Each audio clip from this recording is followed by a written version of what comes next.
আসসালামু আলাইকুম সম্মানিত ভিউয়ার্স। বর্তমান সময়ে আপনাদের সামনে যেই ঘাসটি কাটা হচ্ছে এটি হলো ইন্দোনেশিয়ান স্মার্ট নেপিয়ার ঘাস। দর্শক শ্রোতা, এই ঘাসটি হলো গরু, ছাগল, ভেড়া, মহিষ, গারল সব ধরনের গবাদি পশুর জন্যই এই ঘাসটি চাষ করা যায়। তবে এই ঘাসটি যেহেতু একটু খাটো প্রজাতির ঘাস কিংবা এই ঘাসটি যেহেতু লম্বা হয় কম, সে কারণে এই ঘাসটি আপনারা চাইলে ছাগল, গারল এবং গাভী গরুর জন্য চাষ করতে পারেন।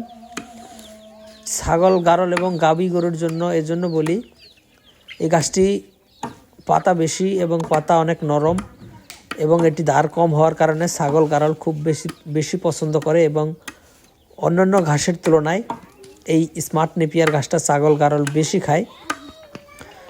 আর গাভী গরুর জন্য এজন্য চাষ করার জন্য বলি যে এই ঘাসটি সর্বোচ্চ প্রোটিন সমৃদ্ধ ঘাস, বিশেষ করে আপনার 22 থেকে 25% এই ঘাসে প্রোটিন রয়েছে, যার কারণে এই ঘাসটি গাভী গরুকে খাওয়াতে পারলে গাভীর দুধ অনেকটা বৃদ্ধি পায়। শুধুমাত্র গাভী গরুকে এজন্যই খাওয়াতে বলি, এই ঘাসটি খাওয়ালে দুধ বৃদ্ধি পায় এজন্য। তো দর্শক শ্রোতা, এছাড়াও আমাদের কাছে ডক্টর জহির স্যারের যারা 1 হাইব্রিড ঘাসের কাটিনও রয়েছে।